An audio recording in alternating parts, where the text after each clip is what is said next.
He told her to move. She didn't flinch. He grabbed her arm. She held his gaze. Then he threatened force on a woman who'd survived war. What he didn't know was that she'd led classified missions behind enemy lines. And in front of a stunned crowd, she dismantled his power without raising her voice. Before we continue this powerful story, let us know where you're watching from. If you enjoy stories like this, subscribe to the channel, because tomorrow we have another powerful story you won't want to miss. The sun baked the pavement with that slow southern heat that seemed to rise from the ground instead of falling from the sky. It was the kind of afternoon where you could hear the faint buzz of cicadas even in the middle of town, and the breeze felt more like breath from a sleeping animal than relief from the heat. The farmer's market had just wrapped. Vendors were loading the last of their crates into vans, wiping sweat from their brows with dusty cloths and trading small talk about the price of peaches and the thin turnout that morning. The square, for all intents and purposes, was winding down. And then came the stillness. She stood quietly, arms crossed, eyes trained on the unfolding tension 20 feet away. Not speaking, not interfering, just watching. She looked like someone who knew how to stay still in a storm. Broad shoulders, calloused hands, close-cropped curls. Her stance was centered, balanced, like she'd practiced how to root herself when things turned volatile. She leaned against a utility pole at the edge of the square, part of the background if you weren't paying close attention. But she was watching everything. Two sheriff's deputies had pulled over a car, a battered Honda Civic, faded red and idling crooked at the curb. A black teenage boy, maybe 17, stood outside the vehicle, his hands trembling slightly as he kept them raised. His backpack had been dropped to the sidewalk. One of the deputies hovered near him with a gloved hand on his belt. The other circled the car, squinting inside. The boy looked terrified. There was no yelling, no cursing, no raised voices, just a slow, deliberate intensity that didn't match the silence of the town square. Something about it was wrong. She watched the deputy make a signal, then reach toward the boy's back pocket.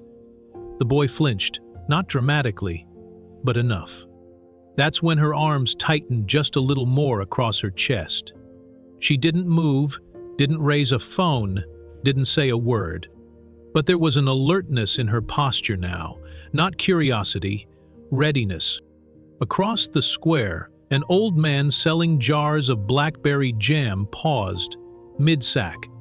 He saw it too, the tension, the shift. He slowly sat down, watching with one hand resting on his cane. The square had gone from lazy to loaded, and then it cracked. A sharp single siren broke through the quiet like a slap across the face. A black SUV rolled around the corner and skidded to a deliberate stop beside the sidewalk. Its windows were tinted, the engine purred, the doors swung open, hard enough to jolt the frame. Out stepped Sheriff Wyatt Barton. Sheriff Wyatt Barton slammed the SUV door behind him with the kind of force that announced, something's about to change.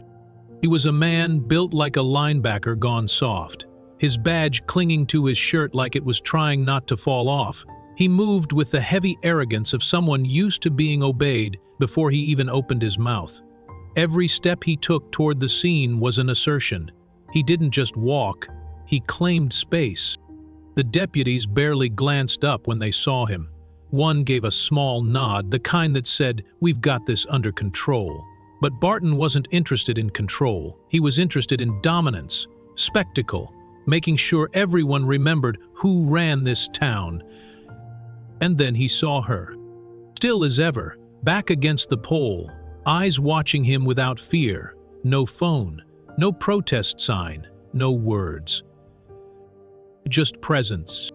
And that made his teeth clench.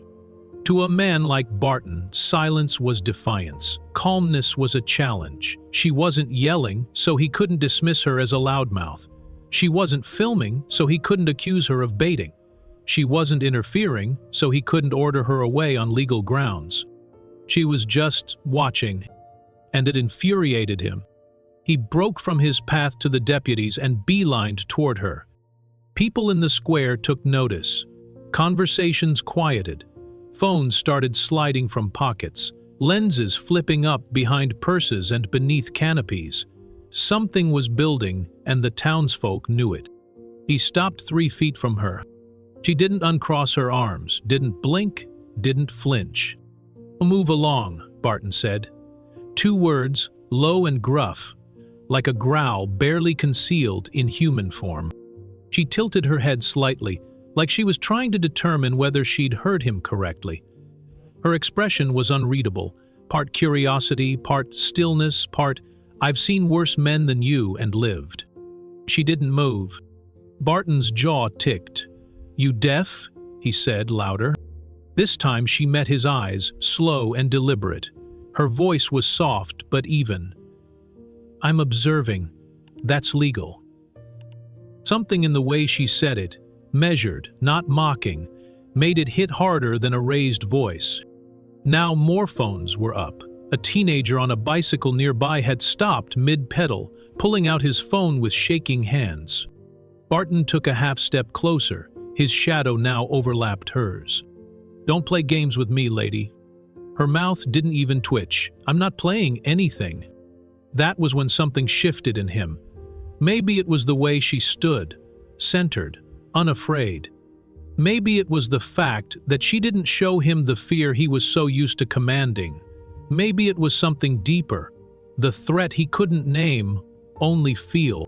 But he moved. His hand came up, not in a slap, not in a fist. He reached for her shoulder, like he was going to guide her out of the way. Like she was a toddler in the wrong lane of a grocery store. He touched her, and she didn't budge. Not an inch. Her feet stayed planted. His hand was still there, gripping her shoulder, as if pressure alone could move her. But she didn't even sway. Didn't recoil, didn't blink. And in that moment, brief as a held breath, something cracked in him. Sheriff Barton, who'd built his career on intimidation, on making people fold with a glance, realized she wasn't going to give him what he wanted. He pulled his hand back like he'd touched a live wire. The contact hadn't hurt him physically, but something about her stillness made him feel exposed, weak, smaller than he liked to imagine himself. "You're interfering with an investigation," he said, voice louder now, hoping volume would do what force couldn't. She tilted her head again, voice calm as church bells. "I'm 20 feet away from the stop. I haven't moved. I haven't said a word. The law's on my side, Sheriff." The use of his title sounded almost surgical. A few people gasped, others murmured. "She knows the law," someone whispered.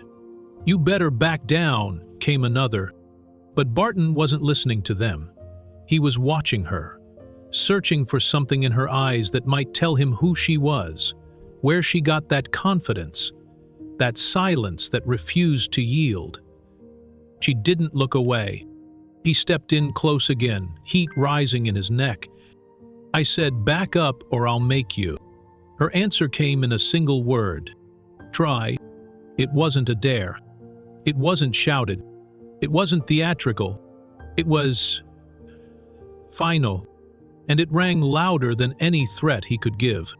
Cameras were up now, at least 10 of them. A woman across the way muttered, "Lord, please let this end without blood." But nobody moved. Nobody stepped between them. The tension wasn't just felt. It was carved into the air. Barton's fingers twitched by his side. The deputy near the teen, who was still being patted down without probable cause, glanced over, unsure whether to intervene or let his boss dig the hole deeper. And she, the woman? She simply stood, back straight, muscles quiet but ready, breathing slow. There was something in her posture, too balanced, too composed, not of arrogance, but of training, of experience, of strength that didn't need to announce itself. It made Barton hesitate. Just a second, and the crowd saw it. His bluff had been called, and the woman hadn't raised her voice, hadn't lifted a finger, hadn't taken a single step. Stillness had become resistance.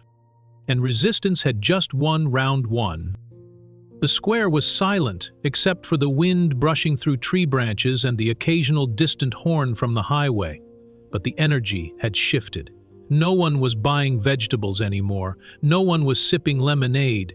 All eyes were fixed on the unfolding tension between the sheriff and the woman who hadn't moved. Phones were up, dozens now, from teenagers on bikes to an older man in church clothes holding up a phone with trembling hands. People didn't shout. They didn't heckle. They whispered, "She's not moving. He's going to lose it." I've never seen anyone stand up to him like that. Sheriff Barton felt the weight of the attention, but instead of backing down, he doubled down. His pride wouldn't allow retreat. Not in front of these people. Not when his entire reputation in the county had been built on fear and dominance. Not when this woman, silent, unreadable, had just looked him in the eye and told him to try. Two deputies approached from behind, one with a hand casually near his holster, the other eyeing the woman curiously.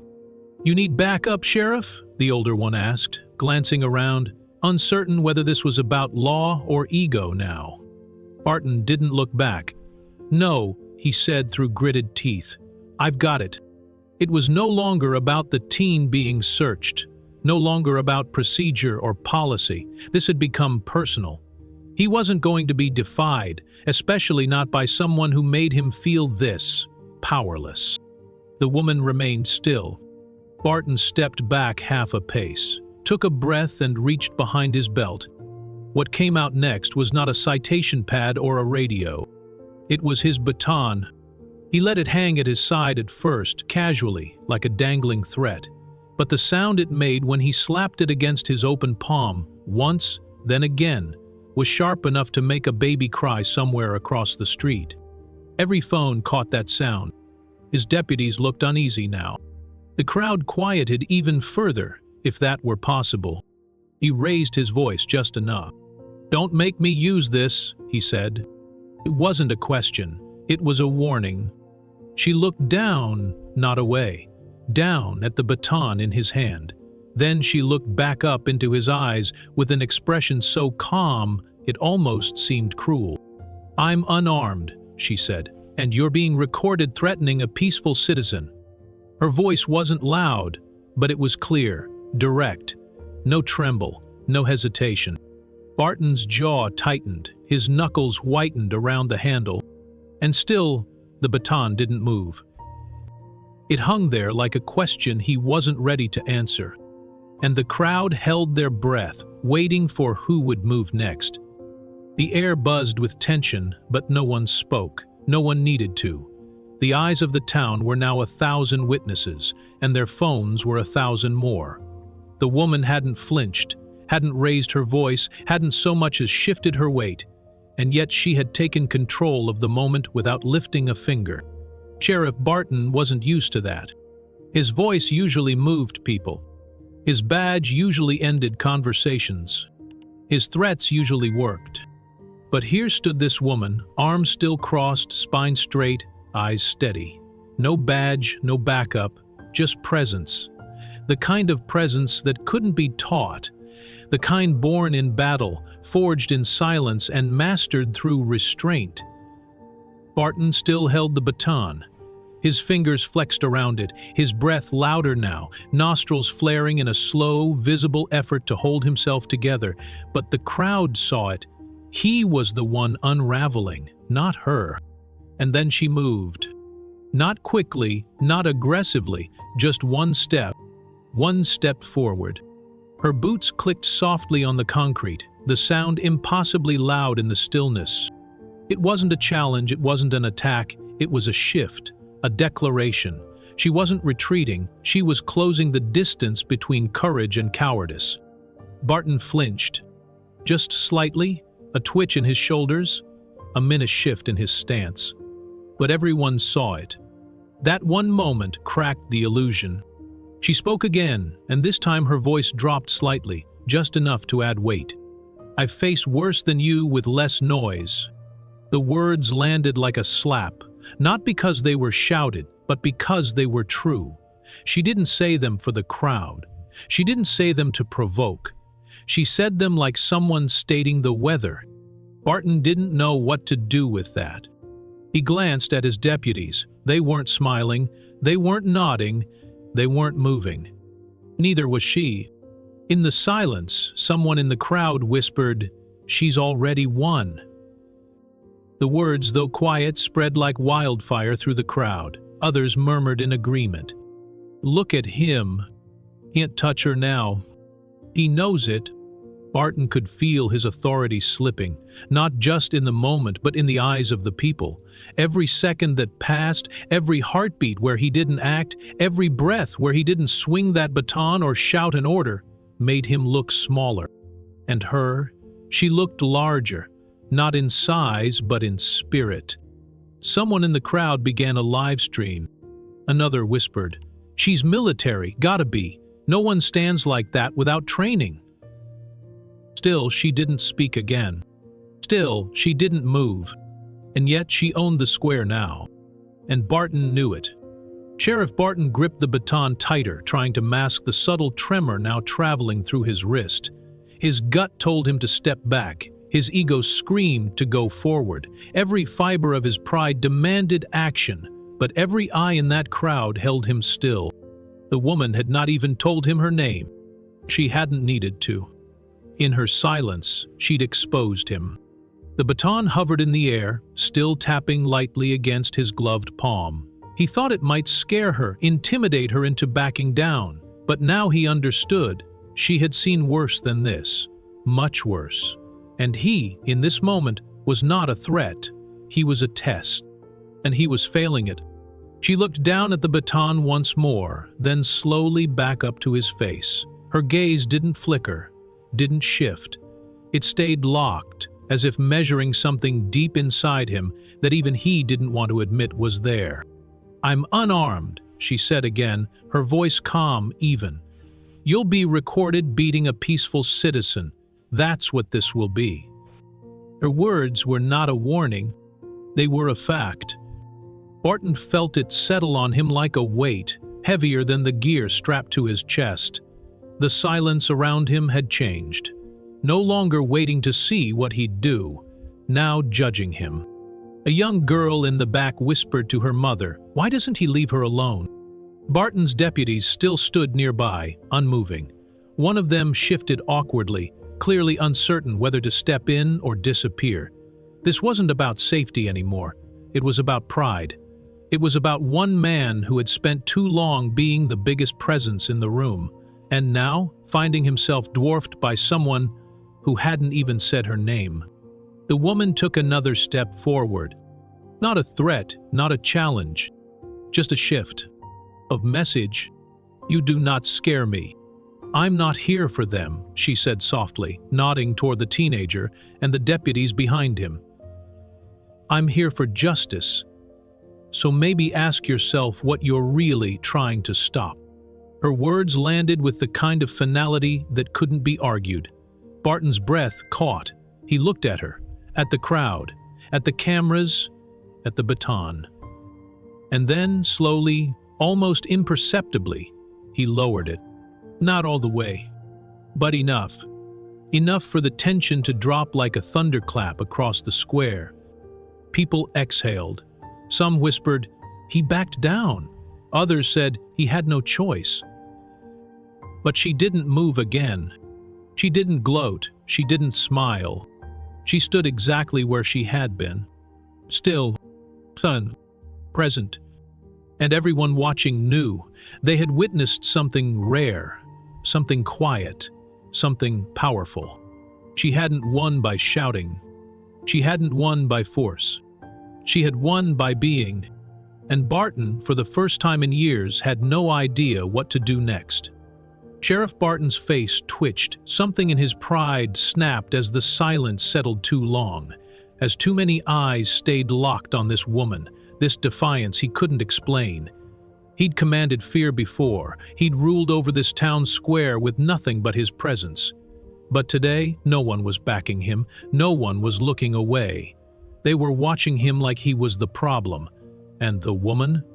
Still calm, still rooted like a monument carved from something deeper than stone. He stepped forward fast, no more commands, no more words, just the instinct to shove her out of his way, to re-establish dominance. His hand shot toward her shoulder with anger, with intent, but before he could even press against her, her arm moved. Her hand closed gently around his wrist. That's all. One hand, no twist, no force. Just pressure. Barton's momentum stopped. His arm hung there, suspended in space. His eyes darted down at her grip like it had betrayed him, like his own body had stopped listening. The crowd tensed. A murmur rose, like wind before a storm. She didn't speak yet. She just held his wrist still, as if time itself had frozen. He pulled at it, just a little. Nothing. Her eyes didn't change. Calm, focused, no emotion, no fury, just control. "Let go," Barton growled under his breath. His voice, once so loud, now fell flat in the open air. She tilted her head just slightly, not mocking, just assessing. Her voice was steady, low, and carried farther than his shout ever had. "Only if you back up."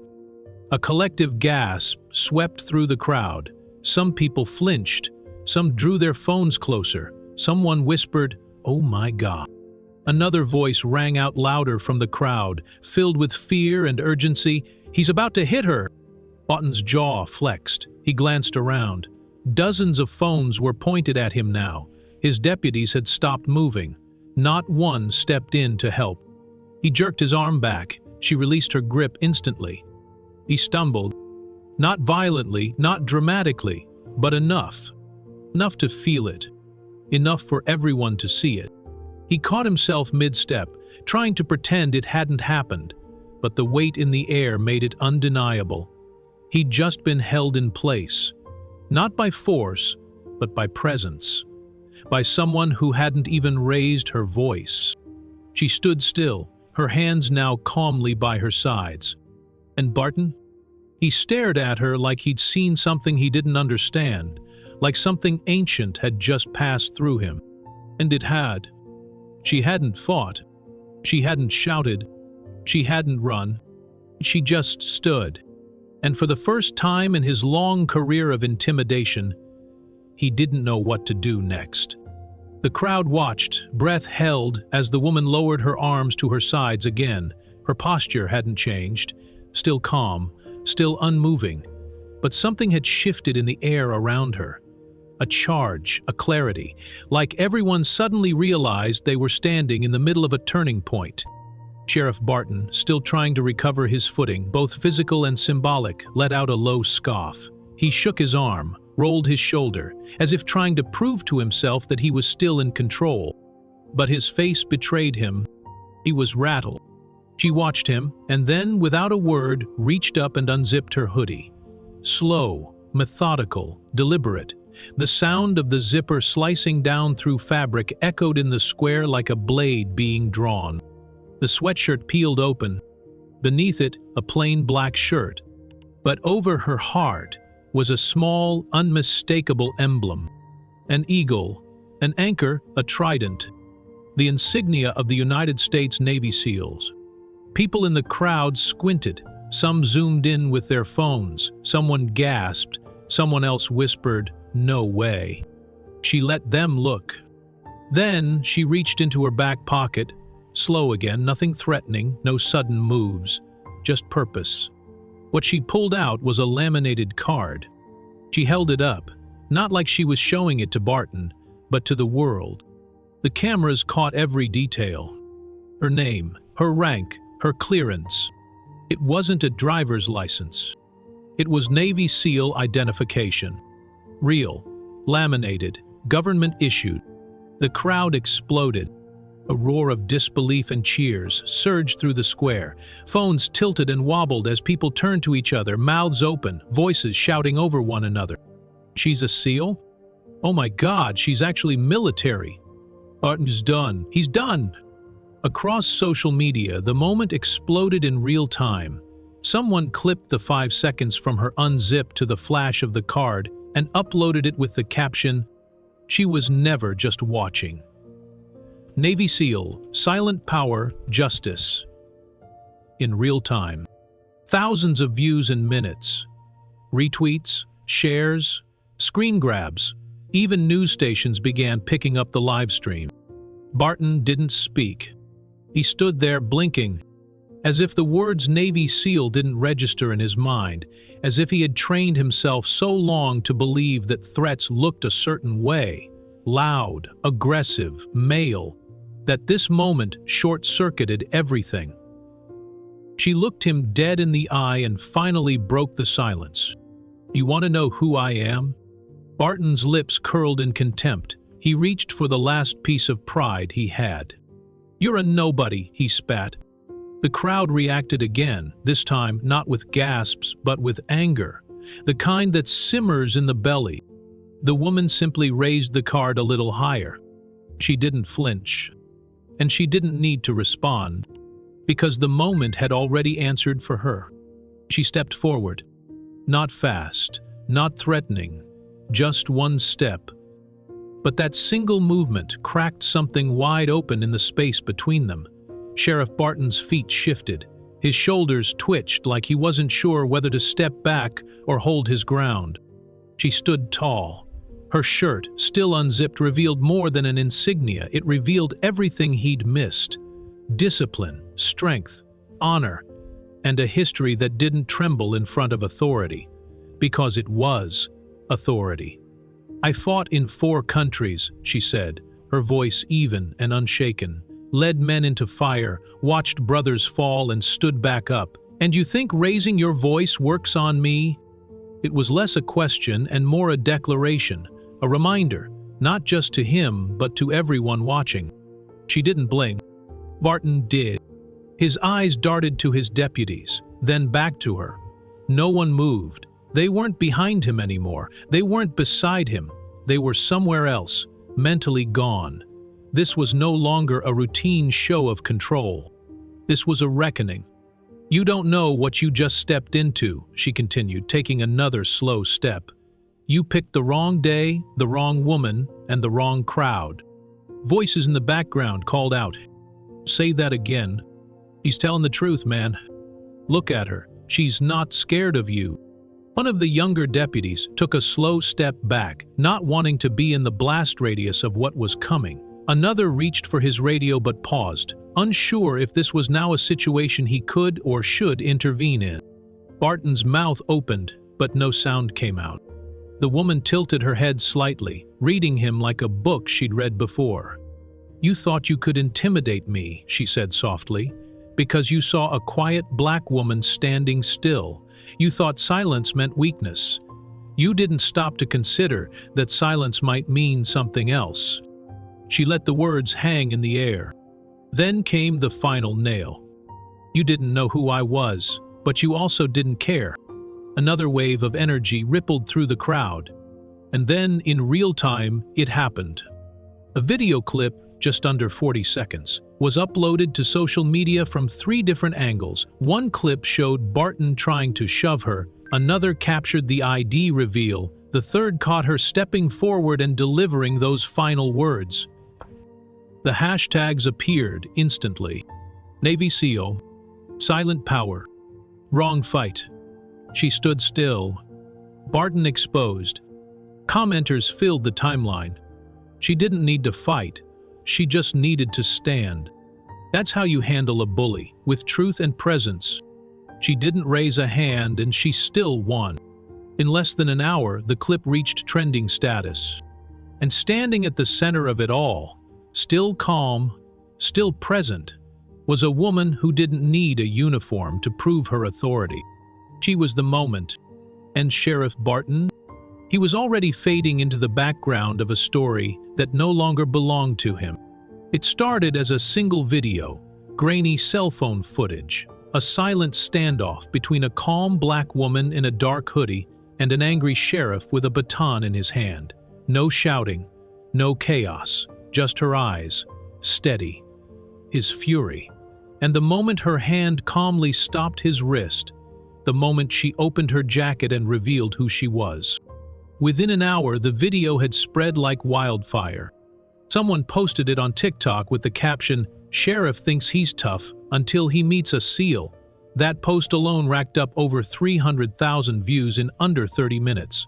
Another user spliced in audio of a heartbeat rising, then silence, then the words, "You just chose the wrong fight," played over slow-motion footage of Camille stepping forward.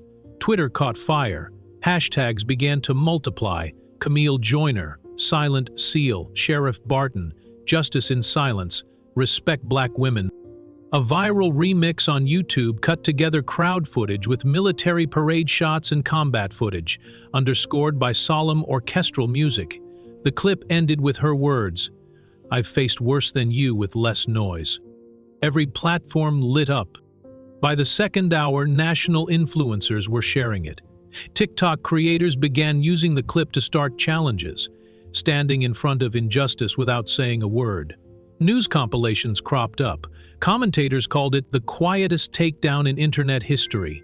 Teenagers copied her stance in solidarity videos. A popular military veteran podcast ran an emergency live stream titled Camille Joyner, Real One or Legend? And in the midst of all this attention, Camille Joyner was nowhere to be found. No interviews, no posts, no selfies, no press statements. Her silence didn't disappear. It expanded. It became part of the message. People weren't just watching the video anymore, they were watching her absence. Sheriff Barton, on the other hand, was spiraling. Clips of his face, contorted in rage, pointing a baton, barking at someone half his size, were being shared with mocking captions. "This you? Big Bad Barton got schooled. Alpha male melts down when woman doesn't flinch." His department's Facebook page tried to issue a vague statement. "We are aware of the video and currently reviewing the situation." But the comments section exploded with backlash. Within minutes, the page disabled replies. The department's Twitter account followed suit. Then the Instagram. Local TV stations tried to run balanced coverage, but even they had to acknowledge that the sheriff had crossed a line. The footage didn't lie. And Camille's stillness, her restraint, said more than any speech ever could. The public didn't need her to explain. They'd already seen the truth. And they wanted more. The internet wasn't just watching anymore, it was digging. In comment threads, on Reddit forums, in TikTok live chats and YouTube breakdowns, people began asking the same question over and over again. Who is she? They weren't satisfied with just the video. They wanted to know her name, her background, her story. Not because they needed to expose her, but because they wanted to honor her. To understand the kind of woman who could stop a man like Sheriff Barton without ever raising her voice. Within hours, local journalists began snooping around. A few news vans circled the sheriff's department, hoping for a comment. Reporters in pressed shirts stood in front of courthouse steps holding microphones, asking vague questions that nobody inside dared to answer. At a nearby news station, an anchor read from a teleprompter, "We've reached out to the sheriff's department regarding the incident involving what appears to be a Navy SEAL veteran and Sheriff Barton. The department has declined to comment at this time." Declined to comment. It was the only phrase they had left. Inside the sheriff's office, morale was collapsing. Deputies who had been present during the confrontation quietly asked to be reassigned or take leave. The phone rang constantly. Not with support, but with demands. Community leaders, veterans organizations, legal representatives, even former law enforcement officials asking what had happened and what the hell Barton had been thinking. Someone leaked internal emails showing the department had held a 2 a.m. emergency meeting. The topic line read simply, "Public Incident Damage Control." That leak made it onto Twitter in minutes, attached to an account with over 1 million followers who captioned it, "Sheriff's Sweating." Meanwhile, Camille Joyner's name began circulating in the background, like a whisper spreading through the digital air.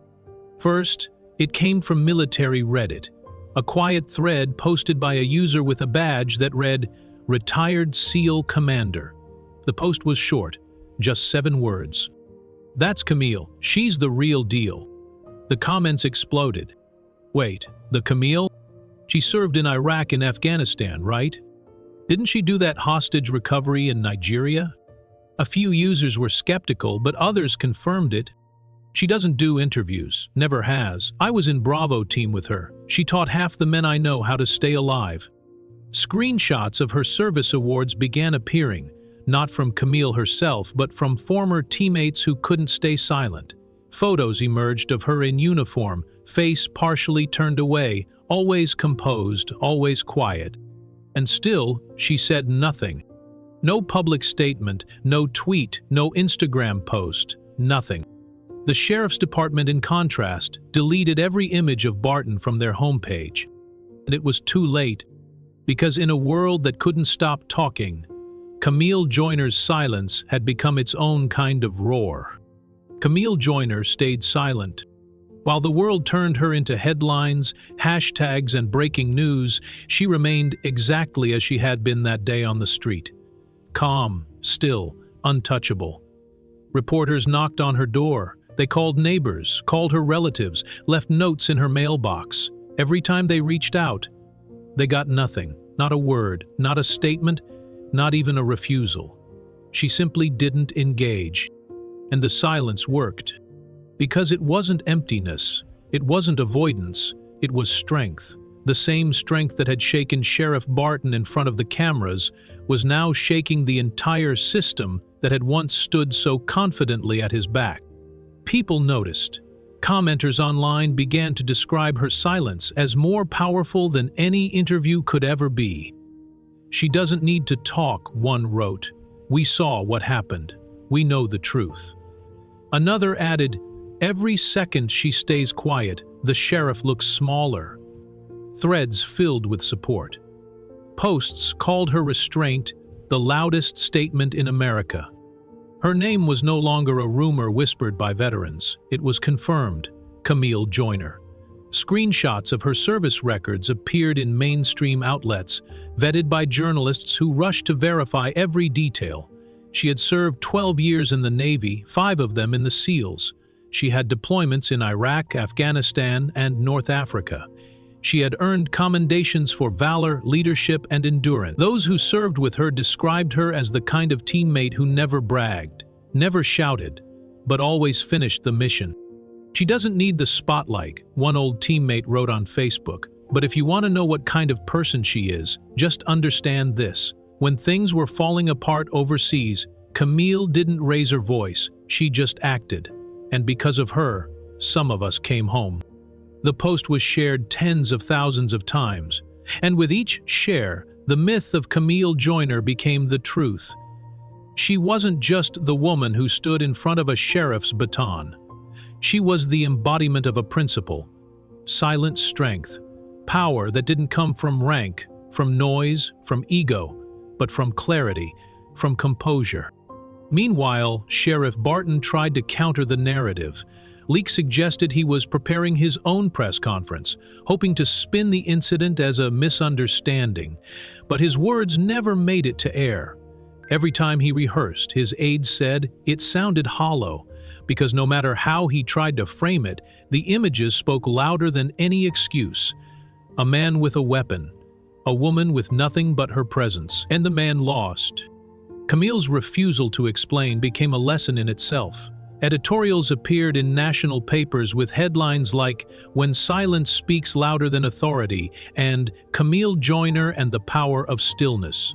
One columnist wrote, "She doesn't owe us words. We already witnessed her truth. Her choice not to respond is not a gap. It's a declaration that the evidence is complete," and the public loved her for it.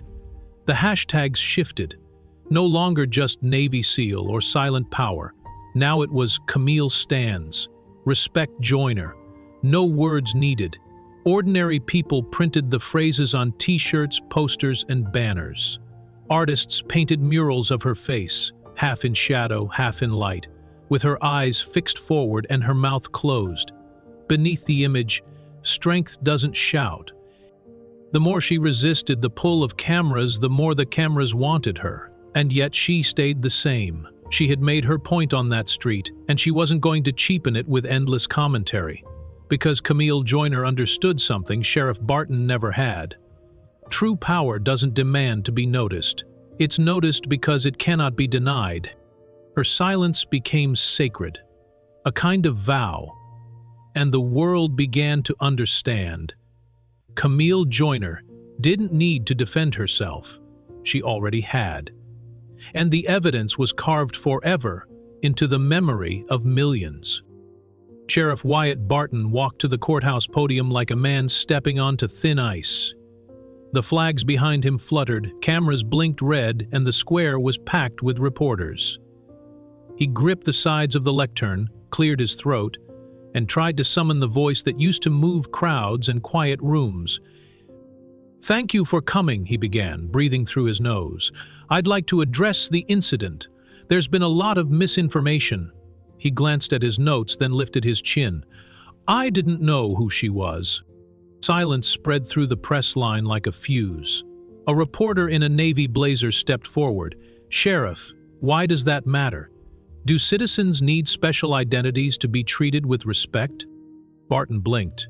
"What I mean is, if I had known she was a service member, I would have—" Another reporter cut in. "So your respect is conditional only when someone fits your idea of worthy?" He shifted his weight. "That's not fair. I followed procedure." A third voice rose, steady and cold. "The video shows you reaching for your baton and shoving an unarmed woman who was observing in public. What procedure is that?" Barton's mouth opened, then closed. He tapped the paper with his finger, as if the answer might surface through the ink. "I felt threatened by the situation." "The situation," someone said, "or by a black woman who didn't flinch." A murmur rippled across the square. He tried to outpace it. "Let me be clear, I respect veterans. My own father served." A hand went up. "Then answer this.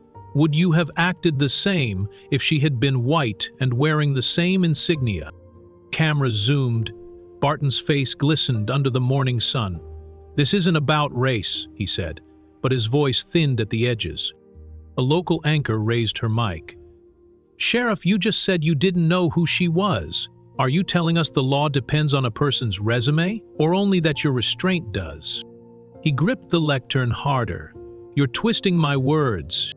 A younger journalist, hair pulled back tight, spoke without raising her voice. "So, you only respect veterans when they're white?" The sentence cut through every other sound. Heads turned toward her, then back to him. Barton tried to respond, but the syllables tangled. "No, that's not what... I would never..." Phones captured every stumble.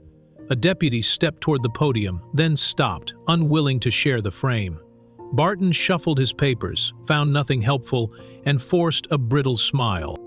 "We are conducting an internal review," he said. "I have no further comment." Shouts followed him as he turned away. "Are you resigning? Why was your department's comment section disabled? Have you contacted Camille Joyner to apologize?" He didn't answer.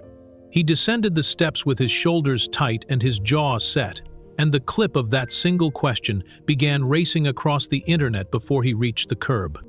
Inside the sheriff's department, the air felt heavy, as if the building itself understood that its foundation was shifting. Phones rang so often that secretaries stopped trying to keep up. Complaints from citizens filled voicemail boxes faster than they could be emptied. Some calls were furious, demanding Barton's resignation. Others were weary, voices low but unshakably firm, repeating the same line, "We don't trust you anymore." Deputies walked the halls, avoiding eye contact with one another. The old confidence, the swagger of working under a sheriff who seemed untouchable, was gone. In its place was dread. Even those who had stood behind Barton at the podium felt the shame creeping in, because the footage told a truth they couldn't excuse. The world had watched their leader humiliate himself, and by extension, them. Then came the leaks. A retired deputy spoke to a local journalist, his voice gravelly with years of silence. "He's been a problem for years, hot-headed, always ready to escalate instead of calm things down." Some of us tried to push back, but the brass closed ranks. Nothing ever stuck. Until now. Within hours, other voices followed. Former officers came forward with documents, memos, and reports once buried in filing cabinets. Complaints of excessive force, verbal abuse, threats against civilians, all stamped with Barton's name. Some cases had been quietly closed, others had simply disappeared, lost in the shuffle. Now they reappeared, each one another crack in the sheriff's already fractured authority. Local news ran stories back to back. Pattern of abuse emerges in Barton's tenure. Former deputies break silence. Complaints once buried resurface. Each headline added weight, and each headline found its way onto national broadcasts. The man who once strutted with unchallenged power now looked cornered, his name synonymous with disgrace. Internal Affairs launched a full review. Investigators arrived with quiet precision, carrying files out of offices, questioning deputies who had once thought themselves beyond scrutiny. The atmosphere shifted from defensive pride to anxious suspicion. Every officer wondered if their own report, their own silence, would come back to haunt them. Meanwhile, Camille Joyner's image appeared on every screen. Where Barton shouted, she had stood still. Where Barton fumbled, she remained calm. Her silence became the mirror, reflecting their panic. News anchors replayed the footage of her gaze locking on Barton, cutting it against clips of his stammering press conference. The contrast was brutal. She looked unshakable. He looked undone. Veterans groups released statements condemning Barton's actions as dishonorable and unworthy of the badge. Civil rights organizations staged demonstrations outside the sheriff's office, their chants echoing through the streets. "Silence is strength," they shouted. "Justice needs no baton." Signs appeared with her face painted across them, her eyes steady, her jaw firm.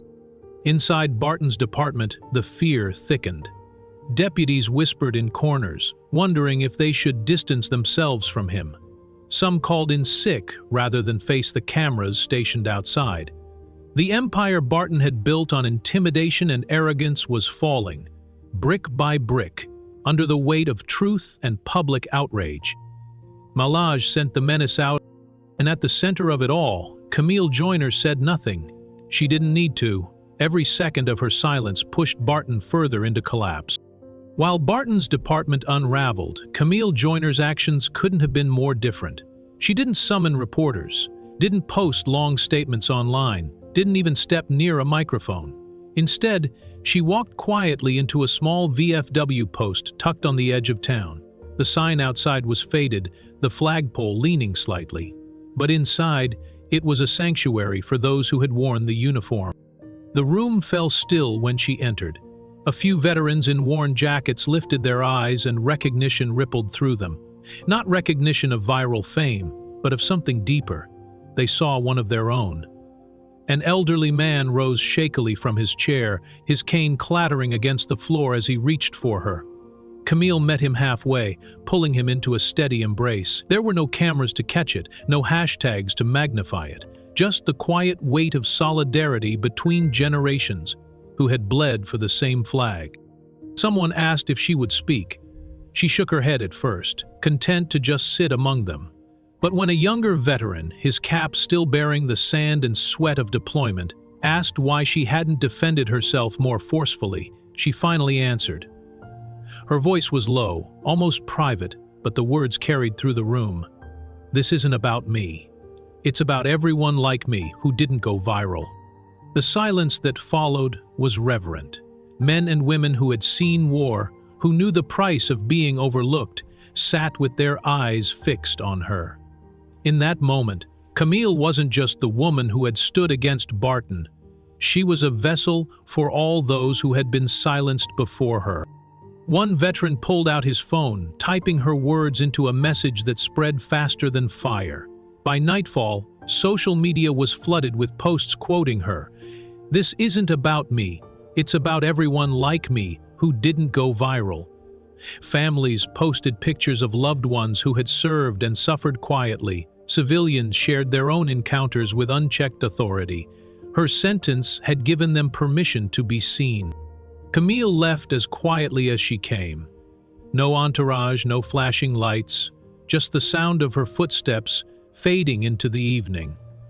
She didn't need the spotlight, because her strength wasn't in how loud she could speak, but in how deeply her silence reached. While Barton's empire crumbled under the noise of scandal, Camille's power only grew, rooted in a stillness that could not be shaken. By the time Barton's disastrous press conference ended, the city itself had begun to shake. Protesters filled the streets, not just in front of the sheriff's office, but across the steps of City Hall. Homemade signs cut through the autumn air. Justice for Camille, silence is power, fire Barton. The chants rose and fell like waves, sometimes deafening, sometimes fading into tense silence that spoke even louder. Emails poured into the mayor's office in numbers that broke every record. Secretaries tried to keep count, but within hours the tally reached tens of thousands. Each subject line carried the same demand: fire Barton, apologize to Camille Joyner. The city's inbox, once filled with zoning requests and parking disputes, became a battlefield of accountability. Every unread email was another reminder that the people no longer trusted their sheriff, and every unanswered one another spark in the fire of outrage. The mayor paced in his office, suit jacket discarded, tie loose, his phone buzzing relentlessly. "We can't ignore this," he muttered to his staff. "Every outlet in the country is playing that clip on repeat." His communications director handed him a sheet of poll numbers taken overnight. Trust in the sheriff's office had dropped below 30%. Trust in the mayor himself was slipping with it. And then came the veterans. Organized groups from across the state issued statements one after another.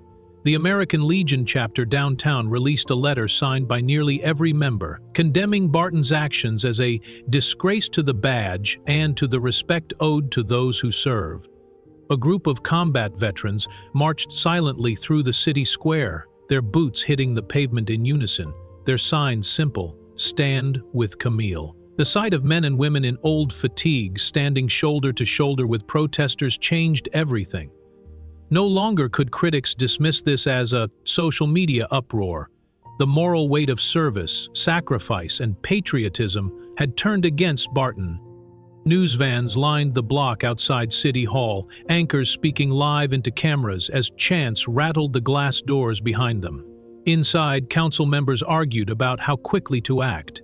Some worried about legal liability, others about optics, but none could deny the truth.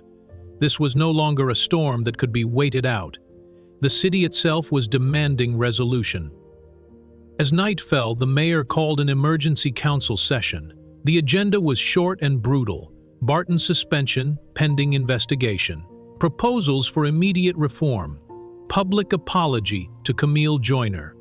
The words hung heavy in the chamber, echoing against the high ceilings. Outside, thousands of voices shouted one word in unison: now. The system had been backed into a corner. The time for stalling had ended. City Hall was in crisis, and for the first time in decades, the people held the stronger hand. The council chamber filled to capacity. Protesters who had pushed their way inside sat shoulder to shoulder in the gallery, phones raised high. Every seat at the dais was occupied, the faces of elected officials tense, aware that the entire nation was watching. Reporters crammed into the aisles, microphones outstretched like weapons. At the center of it all, Councilwoman Denise Harlow stood. A black woman in her 40s, she had long fought battles for accountability that too often ended in closed-door defeats.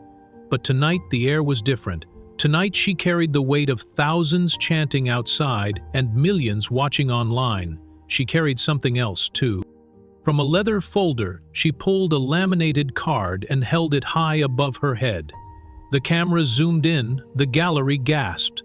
It was Camille Joyner's Navy SEAL identification, the same one she had revealed on the street.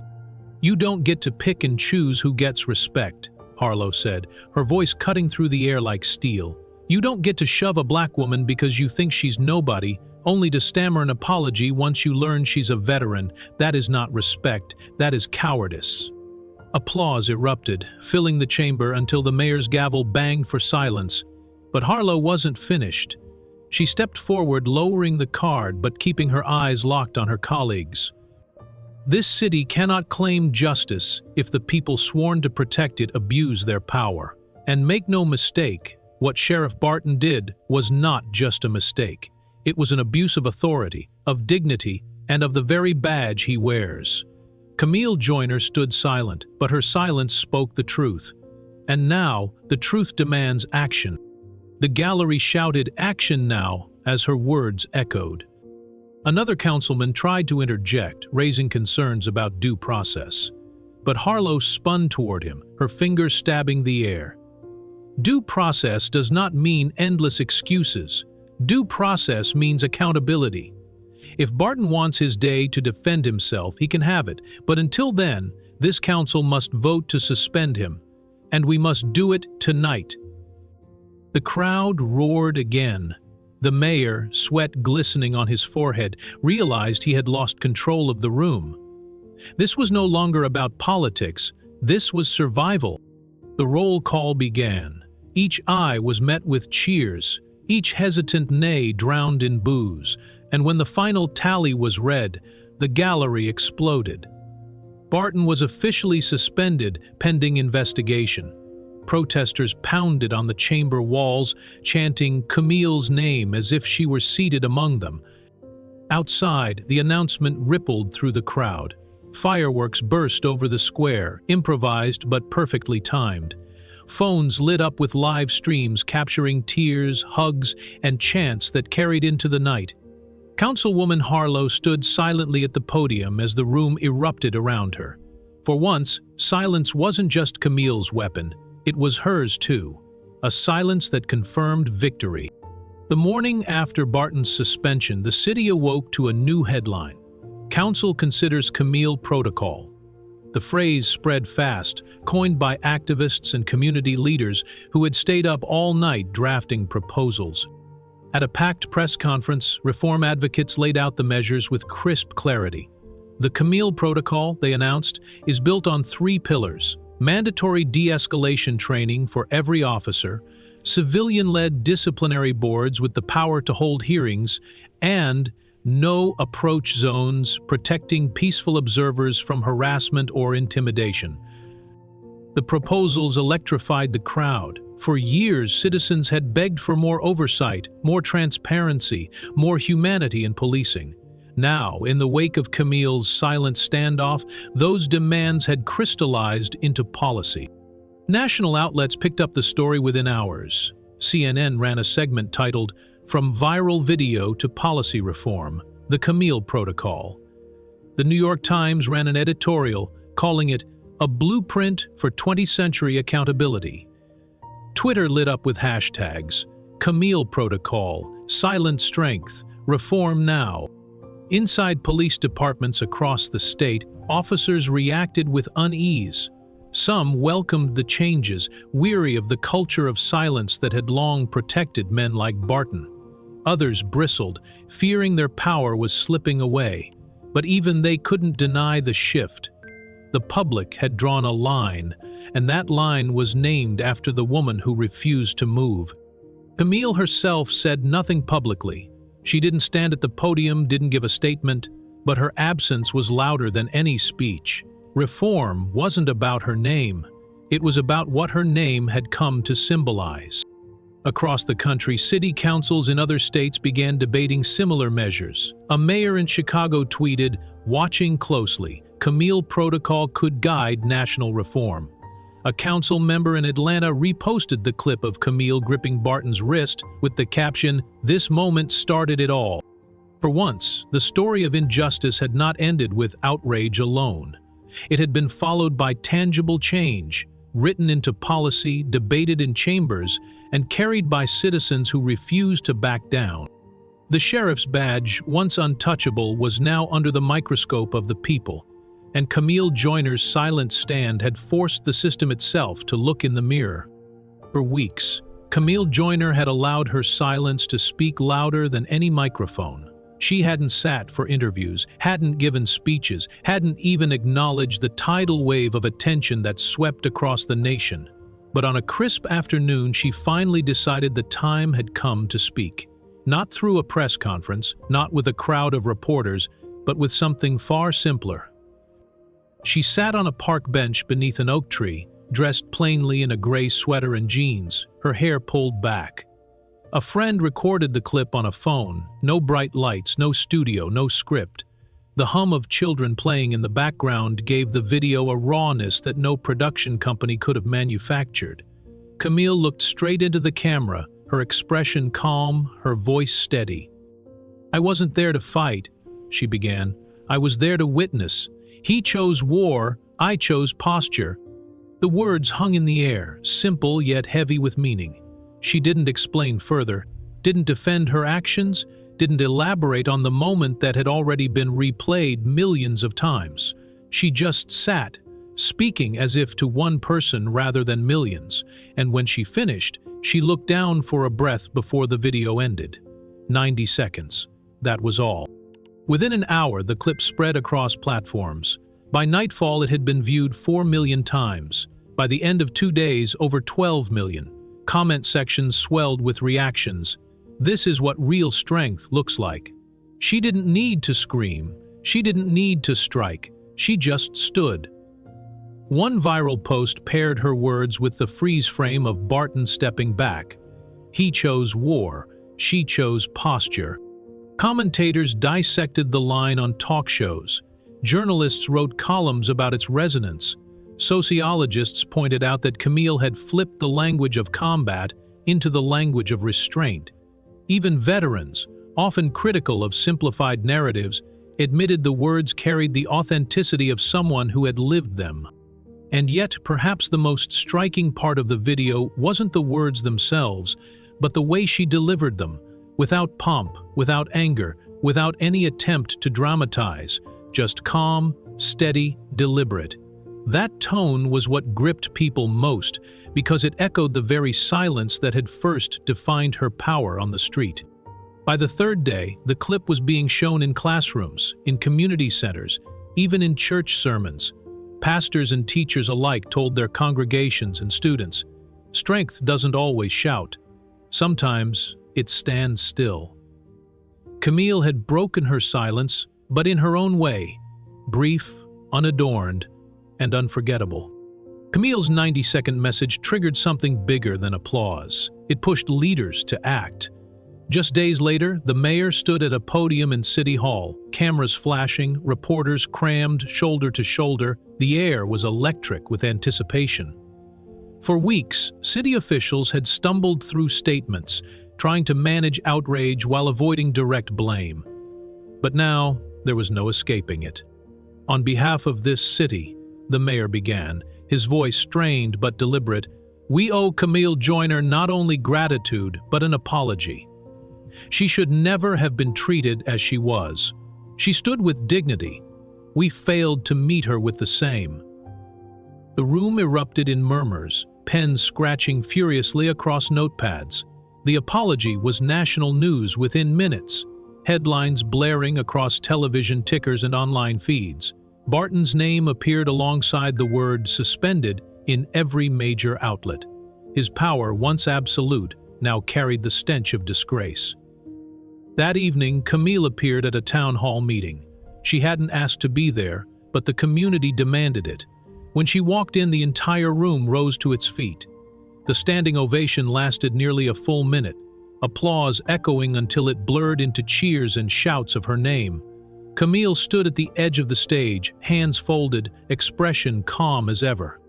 When the noise finally subsided, she leaned into the microphone. "I appreciate your support," she said softly. "But let this be the last time we applaud someone for surviving." The room froze. The words cut through the celebration like a blade. Teachers, parents, veterans, all sat with her meaning. She wasn't rejecting their gratitude.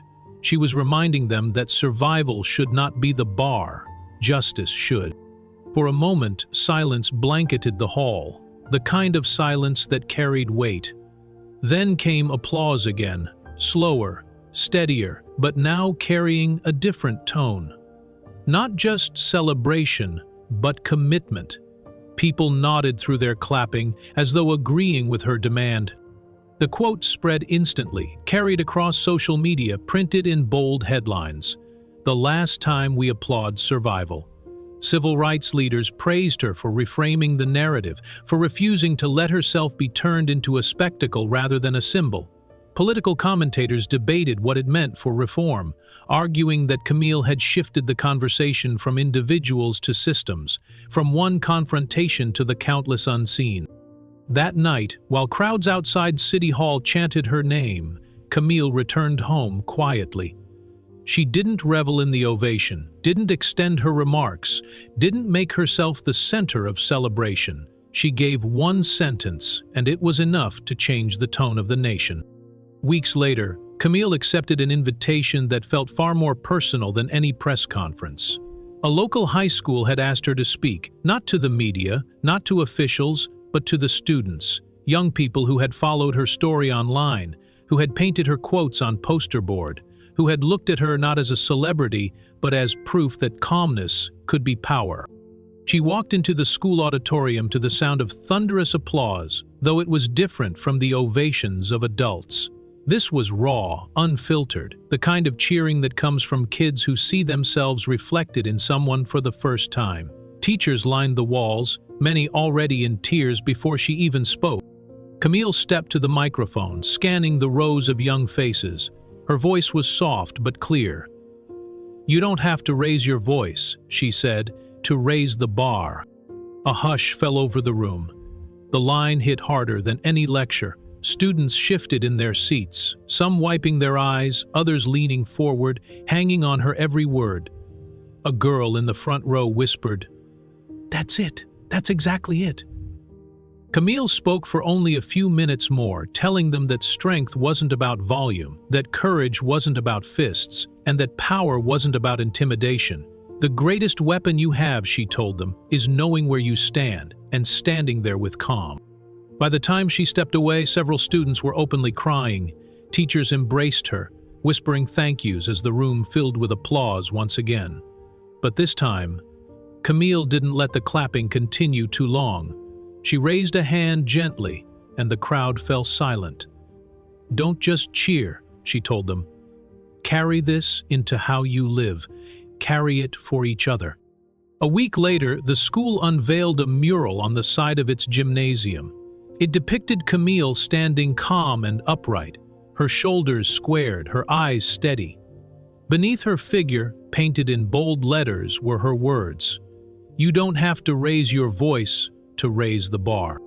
Students took selfies in front of it, parents pointed it out to their children, and teachers used it as a backdrop for lessons on dignity, justice, and resilience.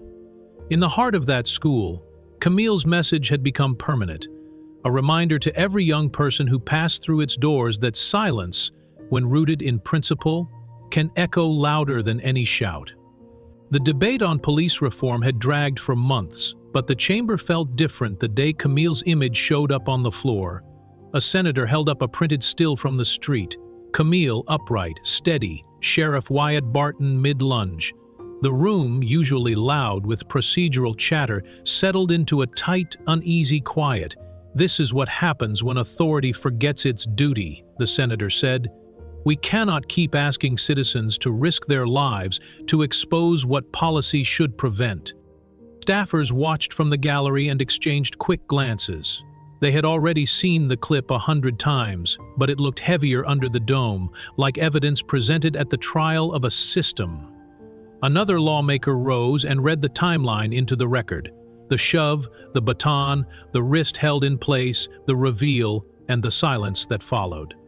There were no theatrics, no raised voices, just Camille's posture replayed in words until the point was undeniable. That afternoon, the committee chair signed a formal invitation. They wanted Camille to testify at the next hearing. A seat would be reserved, her mic would be live, her story, they promised, would shape the record. The letter was respectful, even gracious, and it went out with a dozen signatures attached. Reporters leaked the invitation before it reached her, and the news cycle spun into predictions and panel shows. Would she appear? Would she speak for an hour? Would this be the moment Congress finally moved? Camille read the invitation at her kitchen table. She set it beside the folded sweatshirt she had been wearing the day Barton grabbed her collar. The paper looked official, but it didn't feel heavy.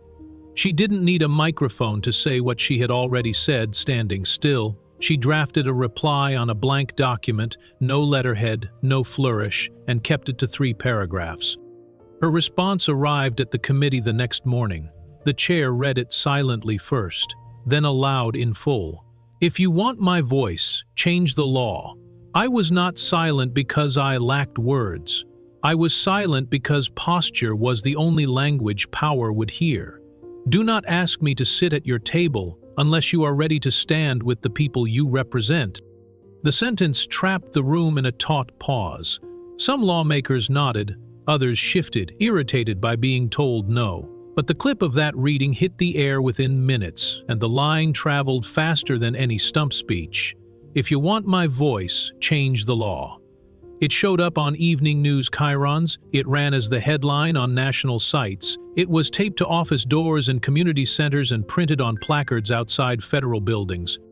Constituent inboxes answered next. Offices reported a sudden surge of messages with the same demand: pass something real. Veterans groups sent coordinated letters supporting de-escalation mandates and civilian oversight and naming Camille's stance as the moral spark. Faith leaders called for hearings with votes, not hearings with speeches. Even a few police unions, careful and measured, endorsed training standards and a clear right for citizens to observe without harassment. The committee staff redlined draft language late into the night. Amendments picked up co-sponsors that had been elusive for years. A clause on no approach zones around peaceful observers slid into the draft. Another on mandatory de-escalation training stayed in after a tense exchange, because the optics of stripping it were now politically fatal. No one called it surrender, they called it momentum. Cable segments ran side-by-side video, the senator holding Camille's image, and Camille's reply being read into the record. Commentators tried to bait drama from her refusal. Instead, the public heard a boundary set with precision. She did not reject the work, she rejected the theater. By week's end, a new talking point had replaced the old stalemate. "We heard her," one representative said on live TV. "Now we will answer with law." And for once, the follow-up wasn't a promise to study or delay. Draft pages turned to vote counts, calendars shifted. The chamber, so used to noise, finally began to move. The decision not to appear in Washington was expected to quiet the storm, but it did the opposite. Her refusal added fuel to the conversation, because it was not withdrawal, it was redefinition. Camille wasn't chasing a spotlight, she was handing it back to the public, telling them the change wasn't about her testimony, but about their demand for reform. Community centers began adopting her name almost immediately. In one city, a newly refurbished gym space was renamed the Camille Joyner De-Escalation Room.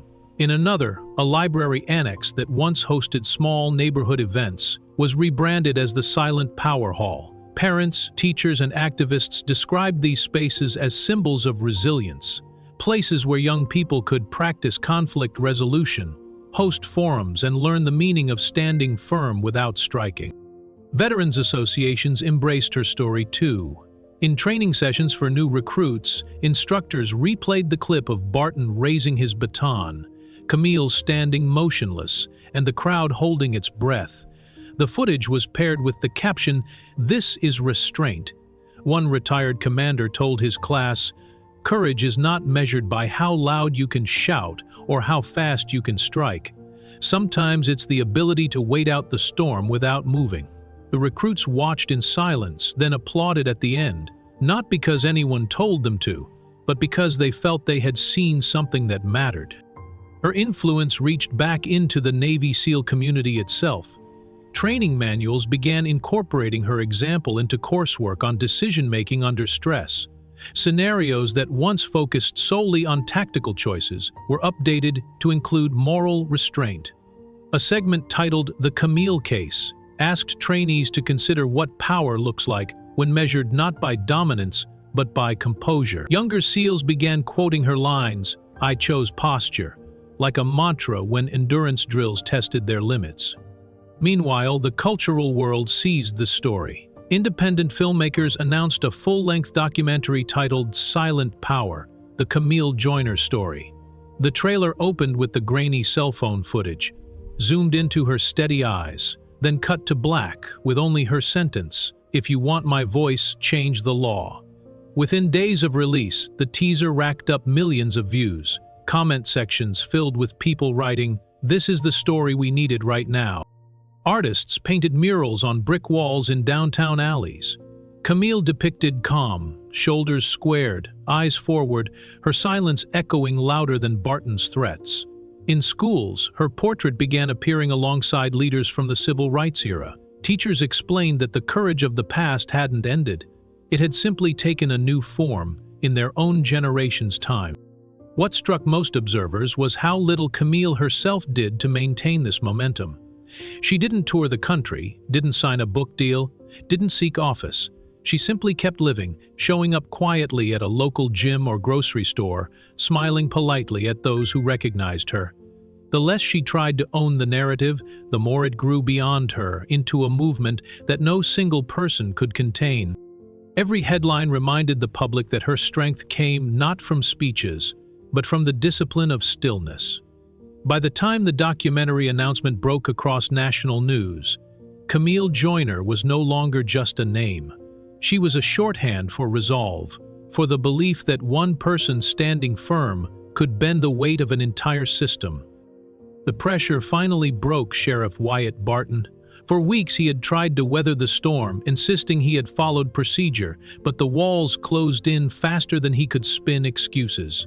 Internal affairs reports piled up, journalists uncovered years of complaints, and protests outside his office grew louder every night. His badge no longer carried authority, it carried shame. One morning, cameras caught him slipping out of the department building, box in hand, his once proud stride reduced to a shuffle. Reporters swarmed, mics thrust toward his face. "Sheriff Barton, any regrets?" someone called. He paused only long enough to mutter, "I didn't know who she was." That single sentence ricocheted across the country. Online, the response was immediate and merciless. "You should have treated her with respect anyway. So dignity depends on rank?" Hashtags exploded. "No excuse. Respect everyone," reminding him that ignorance was no defense. By evening, his resignation letter was public, written in thin bureaucratic language. But the real verdict had already been delivered by millions of voices. Barton hadn't just lost his job, he had lost the illusion that unchecked power could last forever. In contrast, Camille's silence had already outlived him, turning into a movement he could never erase.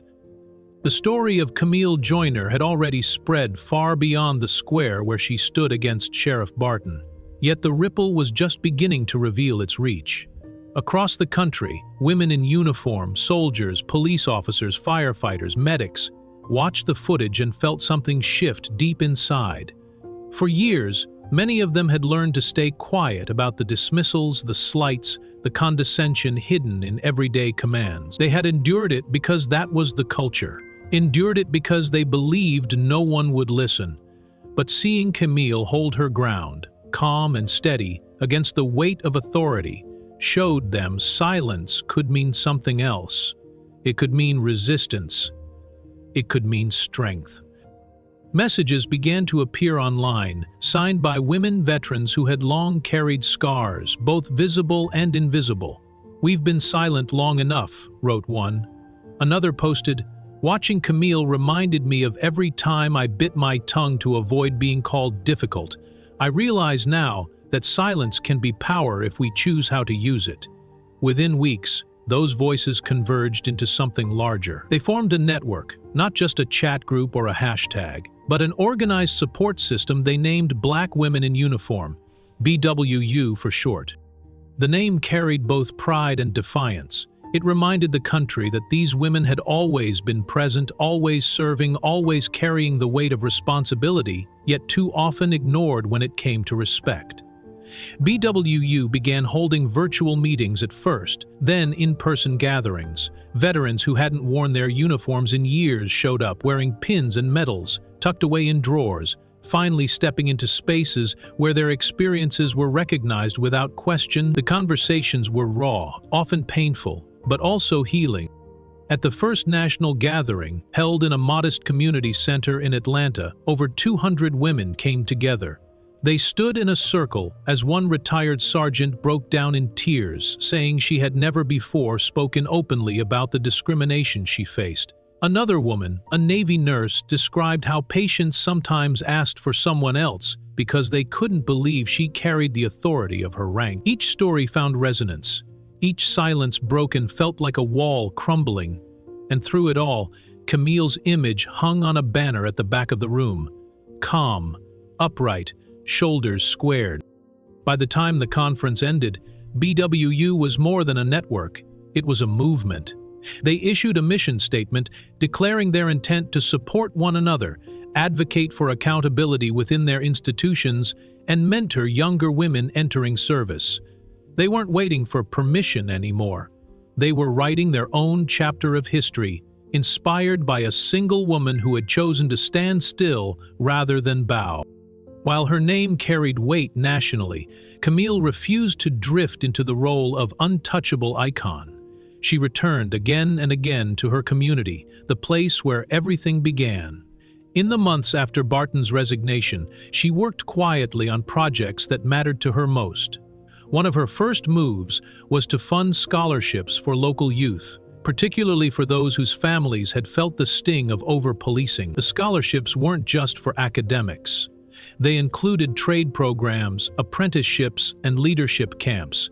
She told the selection committee, "I don't care if they're heading to college or to carpentry. What I care about is that they feel they have a future bigger than fear." Applications poured in. Parents who had never thought their children would get such opportunities filled out forms with trembling hands. Students wrote essays about wanting to become teachers, mechanics, pilots, even lawyers who could fight the very injustices Camille had exposed. At the first award ceremony, held in a high school gymnasium, Camille arrived in a simple suit, not her uniform. She shook each student's hand, looked them in the eye and said, "This is yours, you earned it." The applause that followed wasn't just for the students, it was for the cycle of possibility she had opened.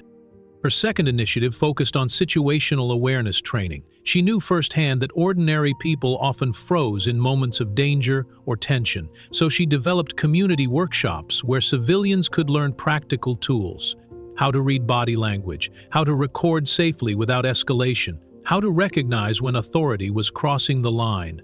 The sessions filled up quickly. Parents brought teenagers, workers came straight from shifts, grandparents arrived with notebooks in hand. One evening, a mother stood and said, "I came because I want my son to know that silence isn't weakness and that watching carefully might save his life." Camille nodded, her voice calm as ever. "That's the point. We prepare so fear doesn't decide for us." But she didn't stop there. Recognizing the rift between the community and law enforcement, Camille extended invitations to local officers. At first, few accepted, fearing criticism or rejection. Yet word spread that the workshops weren't traps, they were bridges.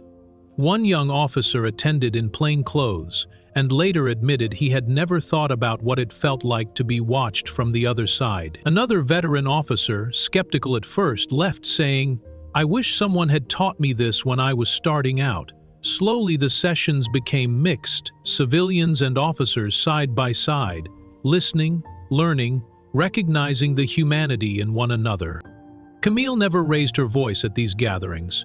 She didn't need to. Her presence, her clarity, her refusal to let bitterness overshadow purpose did the work. For the people in her city, she wasn't just a national symbol. She was a neighbor who invested in their future, one scholarship, one workshop, one handshake at a time. The public knew Camille as calm, composed, a figure carved from discipline. But her quietest, most personal roots came to light during a rare interview with her elderly mother, Lorraine Joyner. The network aired it on a Sunday evening, framing it as the heart of the story everyone thought they already knew. Lorraine sat in a simple armchair, her hands folded neatly in her lap. Her eyes carried the weight of decades, yet softened when she spoke of her daughter. "Camille was always quiet as a child," she began, her voice steady. "She wasn't the one to argue, she wasn't the one to shout, but her silence always meant she was planning." The interviewer leaned forward. "Planning?" Lorraine smiled faintly, nodding. "Yes. I remember when she was in grade school, other kids teased her, called her names. She wouldn't lash out. She'd just sit there looking down, and later I'd find she had drawn maps, lists, plans on how to be better next time.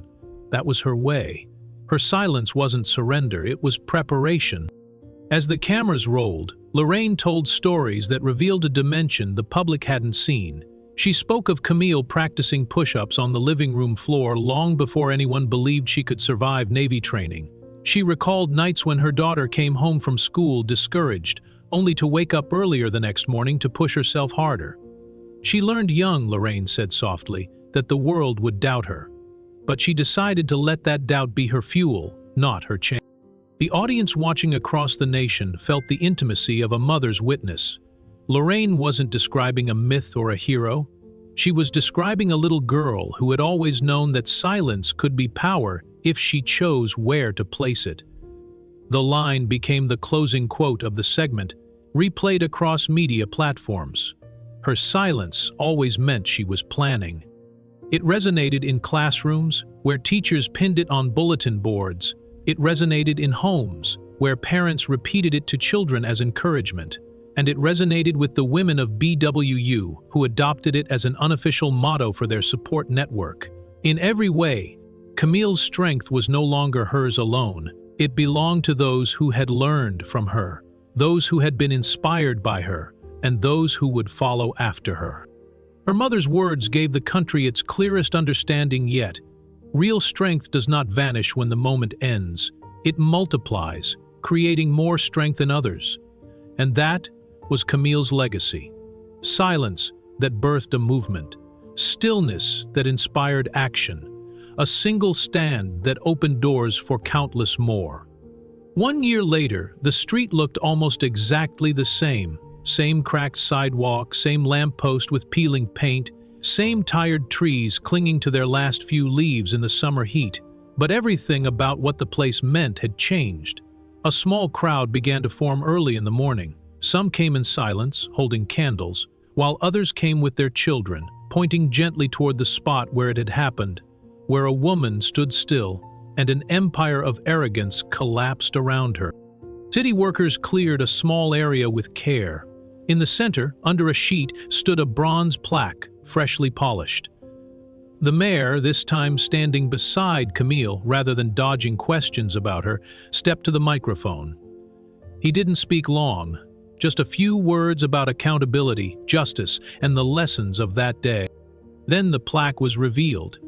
It read, "On this street corner, Camille Joyner stood in silence and changed the course of justice. August 19, 2024. Gasps and applause rippled through the crowd. Some cried. A woman in uniform, army maybe, saluted. People began laying candles at the base of the plaque. A little boy placed a folded American flag beside it, his hands trembling. A girl, no older than 10, took a marker and wrote in the corner of a handmade sign, "Thank you for showing us what strength looks like." Camille stood off to the side, not seeking the spotlight. She wore a plain dark dress, her hair tied back. Her hands were folded in front of her. There were no cameras shoved in her face this time, no shouting reporters or chaotic flashes, just quiet reverence. Then, from the steps of the nearby church, the host of the event called her forward. For the first time since that moment a year ago, Camille stepped behind a microphone, not as a trending hashtag, not as a decorated seal, not as the subject of headlines, but simply as herself. The crowd hushed. She looked out over them, eyes scanning faces, young and old, black and white, in uniform and in street clothes. Her voice was steady. "I didn't win that day," she began, her tone deliberate, each syllable landing with quiet weight. The truth did. I didn't come here today to be honored.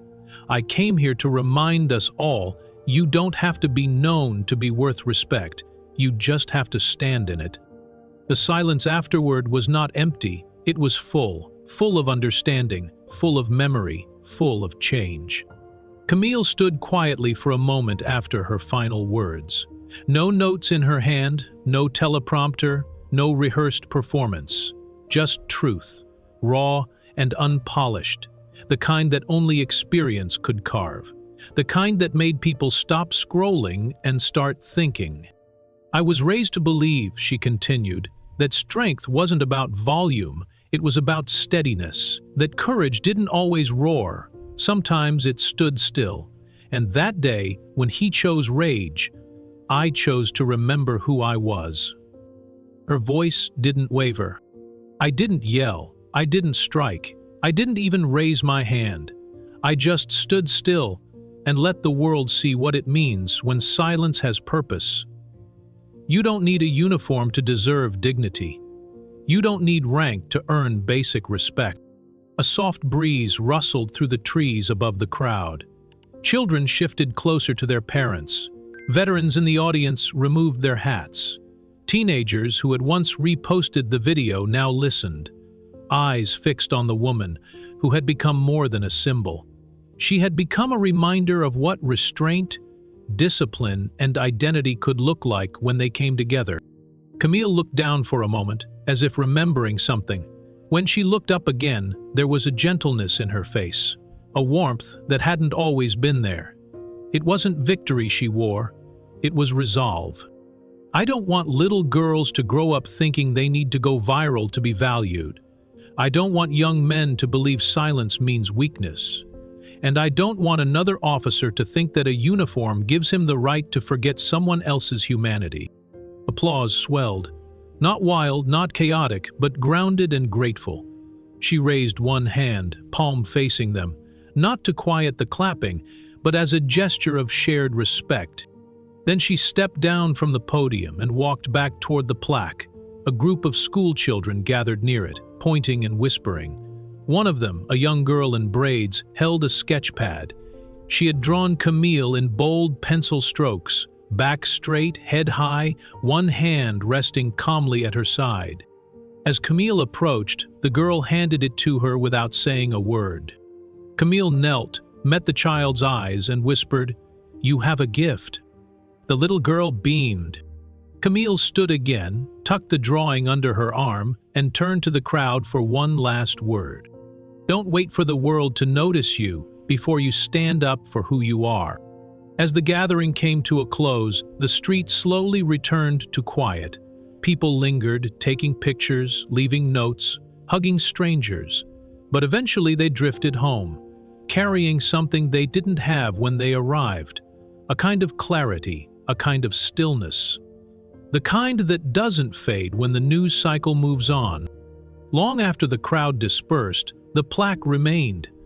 Flowers piled gently at its base. Small flags fluttered beside it.